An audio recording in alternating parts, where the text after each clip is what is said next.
Hello दोस्तो and welcome back to our MPSC preparation. आपण काय करत होतो तर राज्यसेवेचे जे PYQ आहेत त्याचं आपलं कंटिन्युएशन चाललं आहे आणि हा व्हिडिओ 2021चा PYQ आहे त्याचे आहेत आणि 51 प्रश्नापासून आता आपण सुरुवात करणार आहे. तर सायन्सचे क्वेश्चन आहेत बघा. Consider the following statement. And atom is electrically neutral. Atom हा इलेक्ट्रिकली न्यूट्रल असतो. अगदी बरोबर स्टेटमेंट आहे. इलेक्ट्रॉन आणि proton, electron negative, proton positive असं मिळून याचं न्यूट्रल होऊन जातो तो दोन्ही असल्यामुळं. आणि न्यूट्रॉन हा नो चेंज म्हणजे न्यूट्रल असतो तो. तर negative charge on nucleus is equal to म्हणजे केंद्रकाभोवती फिरणाऱ्या सर्व इलेक्ट्रॉनचा ऋण विद्युतभार व केंद्रकावरील ऋण भार समान असतो. म्हणजे negative charge on nucleus is equal to total negative charge of all the orbiting electron. हे चुकीचं आहे. न्यूक्लियसचा जो पॉझिटिव्ह चार्ज आहे म्हणजे प्रोटॉनवरून त्याचं ऋण नंबर जो असतो तो फाइंड आउट केला जातो. त्याच्यामुळे दुसरं स्टेटमेंट चुकीचं आहे आणि पहिलं स्टेटमेंट अगदी बरोबर आहे. तर उत्तर येणार आहे 3. ओके.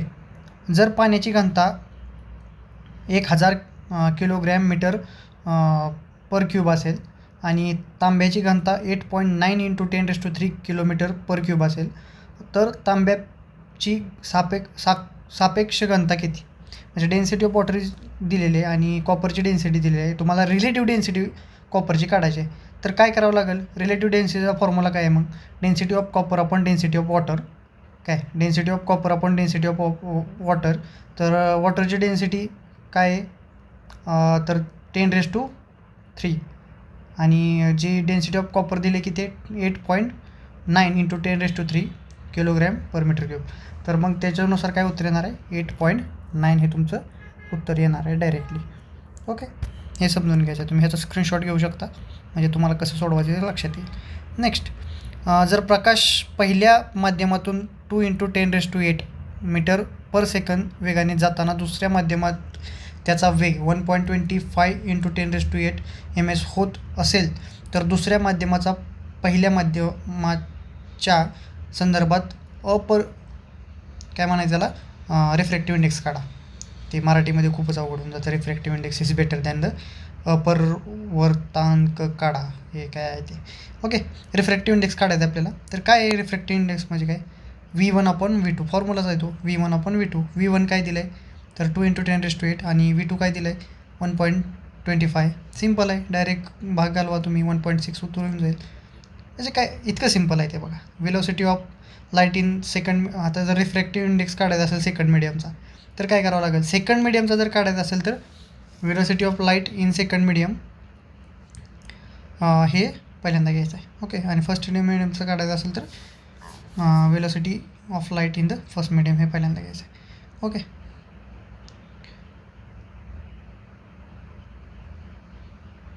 तर 2 पृष्ठभागामध्ये ज्यावेळेस हे क्वेश्चन कॅन्सल झालेलं आहे. ओके. एका माणसाला 25 वजनाची बॅग 5 मीटर उंचीवर नेण्यास 30 सेकंद लागतात तर त्या माणसाने वापरलेली शक्ती किती असेल. आता बघा. The power of rate of doing work or energy is known as power. Power म्हणजे काय ते तुम्हाला कळलं basically. Power is equal to work upon time. तुम्ही किती वेळ काम करता, किती वेळासाठी काम करता त्याला म्हणायचं पॉवर. किती वेळ काम करू शकता त्याला म्हणायचं power. Okay. Work upon time is equal to power. तर मग वर्क हे जूलमध्ये असतं, टाईम सेकंडमध्ये असतं आणि पॉवर एनर्जीमध्ये असतं. ओके. तर mass of bag is equal to 25 kg. Height किती दिली 5 मीटर दिली. टाईम किती दिला आहे 30 सेकंड दिलेत. आणि पॉवर इज इक्वल टू काय वर्क अपॉन टाईम. वर्क म्हणजे काय वर्कचा फॉर्म्युला काय असते मास, ग्रॅव्हिटी आणि हाईट या तिन्हींचा मल्टिप्लिकेशन आहे. आणि तर मग मास किती आहे 25 kg.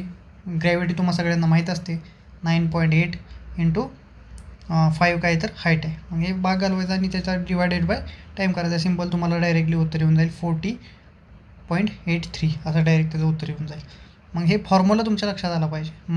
जर वर्कचा फॉर्म्युला इथं तुम्हाला माहिती आहे की MGH आहे, पॉवरचा फॉर्म्युला माहिती आहे की वर्क अपॉन टाईम आहे, तर मग याच्यामध्ये काय व्हॅल्यूज पुट करायचे ना. बाकीचं काय याच्यामध्ये दुसरी विद्या तर नाही आहे. Work is equal to MGH हे जर तुला माहिती आहे तर त्याच्या पुढे काय आहे ना काहीच नाही आहे. आणि power is equal to work upon time हेच आहे ना. Next, a laser light laser किरण पृथ्वीवरून चंद्राकडे सोडल्यानंतर चंद्राच्या पृष्ठभागावरून परावर्तित होऊन पृथ्वीवर परत येण्यास 2.56 सेकंद लागतात. तर चंद्राच्या पृथ्वीभोवतीच्या परिभ्रमण कक्षेच्या त्रिज्या किती आहे? त्रिज्या विचारली इथं, म्हणजे काय विचारले? रेडियस विचारले. तर याचं बघा, टोटल टाईम किती लागतो? 2.56 सेकंद लागतात total time. The time taken म्हणून time taken by laser to reach the surface of moon is 2. जर सरफेसला पोचायचं असेल तर 2.56 डिवायडेड बाय 2 करावं लागणार, हाफ करावं लागणार आहे आपल्याला. आणि वेलॉसिटी ऑफ लाईट किती असते? 3 × 10⁸. त्याला मग मल्टिप्लाय करायचं कशानं? तुमच्या जे आता 1.28 आहे ती, आणि त्यानं डायरेक्ट तुम्हाला उत्तर येऊन जाणार आहे 3.8 × 10⁸.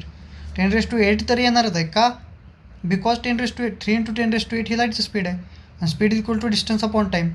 Speed is equal to distance upon time. आपल्याला काढायचं आहे काय? डिस्टन्स. मग स्पीड इंटू टाईम येणार. स्पीड किती आहे? 3 × 10⁸. आणि याचं हे किती आहे? टाईम किती आहे? तर 3 × टाईम किती आहे? तर 1.28 आला आहे. ओके, तर त्यानुसार उत्तर निघतं तुमचं. Which of the following cell organ is not bounded by membrane? खालीलपैकी कोणत्या पेशी घटकाभोवती पटल नसते? काही नसतं. कशाभोवती नसतं? तर रायबोझोम भोवती नसतं. रायबोझोम भोवती त्याच्या भोवती मेम्ब्रेन नसतो. रायबोझोम नसतो, कारण रायबोझोम हा फ्री असतो. आणि सेल ऑर्गनल कशामध्ये असतात? तर क्लोरोप्लास्टमध्ये असतात, मायटोकॉन्ड्रियामध्ये असतात, लायझोझोम तिन्हीमध्ये पण असतात. त्याच्या कडेला membrane. Cell organelle is not bounded by membrane. कोणाला बाउंड नाही होत? तर मेम्ब्रेन कोणाला नसतो? तर रायबोझोमला नसतो. ओके, त्यानंतर 28 इकॉलॉजी. 58 इकॉलॉजी हा शब्द खालीलपैकी कोणत्या शास्त्रज्ञाद्वारे शोधण्यात आला? इकॉलॉजी हॅकेलनं इकॉलॉजी हा शब्द शोधला. तर मग आता बघा, हे करत असताना तुम्हाला बाकीच्यांनी पण काय केलं हे इम्पॉर्टंट आहे, पण नंतर येऊ शकतं. तर टान्सलेनं काय केलं? इकोसिस्टमचा शोध लावला. टान्सले इकोसिस्टम दिली, जी व्याख्या आहे ती इकोसिस्टमची डेफिनेशन दिली टान्सलेनं. परत विक्टर शेल्फर्डनं काय केलं? First president of ecological society of the America in 1950. तो इकॉलॉजिकल सोसायटीचा पहिला प्रेसिडेंट आहे बघा. कोण? Shelford, Victor Shelford. आणि क्रेप तर तुम्हाला माहिती आहे, क्रेप सायकल आहे ती. नेक्स्ट, युकॅरियोटिक पेशी संदर्भात गुणसूत्र जनुकीय साहित्य DNA संबंधित खालील विधानांचा विचार करा. युकॅरियोटिक सेलबद्दल सांगा. युकॅरियोटिक पेशीतील गुणसूत्रांमध्ये जीन साहित्य DNA सोबत हिस्टोन लघु प्रथिने संलग्न असतात. म्हणजे पहिलं काय? Histone are the small protein associated with the chromosomal DNA of the eukaryotic cell. पहिलं स्टेटमेंट बरोबर आहे. दुसरं स्टेटमेंट काय म्हणते? या प्रथिनांमध्ये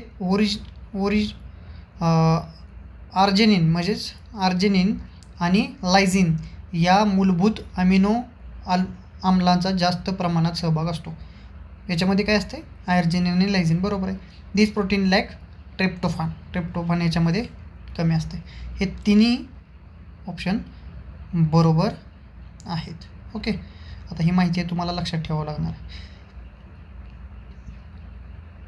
which of the following is not involved in the respiratory process? Respiratory प्रोसेसमध्ये काय इन्व्हॉल्व होत नाही. आता बघा, रिस्पिरेटरीमध्ये ग्लायकोलिसिस होतं, इलेक्ट्रॉन ट्रान्सफर चेन होते, आणि सिट्रिक ॲसिड सायकल पण होते. ओके, पण कॅल्विन सायकल होते का? कॅल्विन सायकल नाही होत. कॅल्विन सायकल कुठं होते? मग it is a part of photosynthesis. Calvin cycle हा फोटोसिंथेसिसचा पार्ट आहे.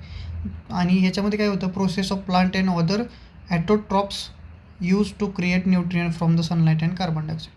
ह्याच्यामध्ये तुम्हाला काय होतं आहे? तर न्यूट्रिएंट तयार करतो आपण कशाचा यूज करून? तर सनलाईट आणि कार्बन डायऑक्साईडचा यूज करून. ह्या गोष्टी येत्या. ग्लायकोलिसिसमध्ये काय होतं? हे सेल्युलर रिस्पिरेशनमध्ये होतं. ह्याच्यामध्ये आपण ग्लुकोजचं ब्रेकडाऊन करतो आणि त्याच्यातून काय भेटतं आपल्याला? ग्लायकोलिसिसमध्ये काय भेटतं? तर काय प्रोडक्ट होतात? तर NaDH2 असेल, CO2 असेल, H2 असेल, आणि ॲसिटिल कोएन्झाईम. हे ॲसिटिल कोएन्झाईम हे सगळे प्रोडक्ट त्याच्यामध्ये तयार होतात. ओके, इलेक्ट्रॉन ट्रान्सपोर्ट चेनमध्ये काय होतं? FADH2 आणि NADH2चं कन्व्हर्जन कशामध्ये होतं? तर ATP आणि ATPचे 3 मॉलिक्यूल आणि 2 मॉलिक्यूल असं होतं. ओके, पोलिओ हा कॅन्सल झाला होता question. Which gastric juice are secreted in human stomach. आपल्या जठरामध्ये काय काय सिक्रेट होतं, तर हायड्रोक्लोरिक ॲसिड आणि पेप्सिन आपल्या जठरामध्ये सिक्रेट होतं, हायड्रोक्लोरिक ॲसिड आणि पेप्सिन.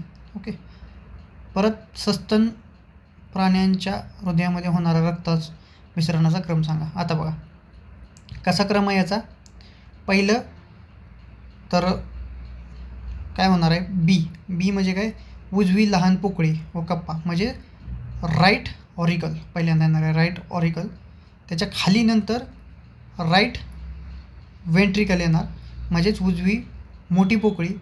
परत ए म्हणजे डावी लहान पोकळी म्हणजे लेफ्ट ऑरिकल आणि लेफ्ट वेंट्रिकल म्हणजे डावी मोठी पोकळी. असं ती असणार आहे. ती डायग्राममध्ये बघा तुम्ही, लहान मोठा असं होतं आहे. ठीक आहे. आता याच्यामध्ये बघा खालीलपैकी कोणती पर्यायी श्वासोच्छ्वास प्रक्रियेतील नाही. कोणतं नाही. Which of the following is not the intermediate step in the रिस्पिरेशनमध्ये कोणती स्टेप नाही. तर ग्लुकोजचं कन्व्हर्जन ग्लुकोज 6 फॉस्फेटमध्ये, फ्रुक्टोजचं कन्व्हर्जन बघा पहिला ऑप्शन. दुसरा ऑप्शन काय, फ्रुक्टोज 1,6 डायफॉस्फेटचं कन्व्हर्जन फ्रुक्टोज 6 फॉस्फेटमध्ये, फ्रुक्टोज 6 फॉस्फेटचं कन्व्हर्जन फ्रुक्टोज 1,6 फॉस्फेटमध्ये आणि 1,3 डाय PGAचं कन्व्हर्जन 3 PGAमध्ये. तर याच्यामध्ये लॉजिक काय लावावं लागणार आहे की हे बघा इथं काय होतं आहे, प्रत्येकामध्ये एक फॉस्फेट ॲड केला जातो आहे, प्रत्येकामध्ये एक फॉस्फेट ॲड केला जातो आहे. पण इथं जे आहे तिसरा पर्याय बघा, तिसऱ्या पर्यायामध्ये फ्रुक्टोजमध्ये एक फॉस्फेट ॲड केला आहे. दुसऱ्या आणि तिसऱ्या पर्यायामध्ये तुम्हाला फ्रुक्टोज ॲड केलेला दिसतो. दुसऱ्यामध्ये काय केलं आहे, फ्रुक्टोज 1,6चा फ्रुक्टोज झाला आहे फक्त, म्हणजे एक रिमूव्ह झाला आहे. आणि फ्रुक्टोज 6 फॉस्फेटमध्ये एक ॲड झाला आहे, 1,6 फॉस्फेटमध्ये ॲड झाला आहे. तर एक इथं ॲड झालेलं म्हणजे तिसरा पर्याय, म्हणजे 2 आणि 3मध्ये तुम्हाला कन्फ्यूज व्हायला पाहिजे जरी झालं तरी. Okay, CaO so as to achieve the stables octet. CaO जर स्टेबल करायचं असेल तुम्हाला तर काय करावं लागेल, कॅल्शियम काय असतं, कॅल्शियम C8 म्हणजे ऑक्सिजनला 2 इलेक्ट्रॉनची गरज असते आणि कॅल्शियमकडे 2 एक्स्ट्रा इलेक्ट्रॉन असतात. तर कॅल्शियम काय करतो, 2 इलेक्ट्रॉन लूज करतो आणि मग C8मधून 2 इलेक्ट्रॉन लूज होतात आणि ऑक्सिजनकडे जातात. ओके, 66 32 ग्रॅम मिथेन आणि 192 ग्रॅम. आता हे बघा, ह्या प्रॉब्लेम आहे. तुम्ही काय करा, याचा स्क्रीनशॉट घ्या, ह्याच्यामध्ये व्यवस्थित समजून घ्या तुम्ही, ह्याचा स्क्रीनशॉट घ्या. व्यवस्थित सोडवलेलं आहे, मी लिहिलेलं पण आहे तिथं. तर तुम्हाला सोडवून घेऊन ते व्यवस्थित बघून तुम्हाला ते बघावं लागणार आहे, असं समजणार आहे, त्याला फळ्यावर समजावं लागणार. ओके, नेक्स्ट याचा तुम्ही स्क्रीनशॉट काढून घ्या, स्क्रीनशॉट घ्या. ओके, नेक्स्ट खाली दिलेल्या विधानांपैकी कोणती विधाने बरोबर आहेत. Which of the following statement is are correct. Diamond is a non conductor of electricity. बरोबर आहे. डायमंडमधून काही इलेक्ट्रिसिटी पास होते का. हिरा ही विद्युत ध्रुववाहकच आहे ना. ग्राफाईटमध्ये 2 डायमेन्शनल म्हणजे द्विमितीय पत्रकासारखी संरचना असते. ग्राफाईटची ही 2 डायमेन्शनल शीटसारखे स्ट्रक्चर असतं. Graphite conduct electricity. बरोबर आहे. आणि diamond is used for rock drilling. Okay, हे सगळे बरोबर आहेत वरीलपैकी सर्व. Which has maximum ionization energy. Maximum ionization energy कशाचे, Mg2+. Mg2+. Okay, ionization energy. Chemical reaction rate generally. रासायनिक अभिक्रियेचा वेग हा साधारणपणे सुरुवातीला जास्त असतो आणि वेळेसह तो नंतर कमी होतो. लक्षात ठेवा. डॅश हा सौम्य क्षपनक आहे जो फक्त कार्बोनिल गटाचे क्षपन इतर गट उदाहरणार्थ नायट्रो, कार्बॉक्झिल, इस्टर दुहेरी बंध असताना करतो. तर बघा, mildest reducing agent which reduces only carbonyl group in the presence of nitro carboxylic double bond and ester group is NaBH4. Sodium borohydride. Okay, हे त्याचं उत्तर आहे NaBH4. तर अशा पद्धतीनं आपण 20 क्वेश्चन कंप्लीट केलेले. तर नेक्स्ट व्हिडिओमध्ये आपण राहिलेले क्वेश्चन बघू. थँक्यू.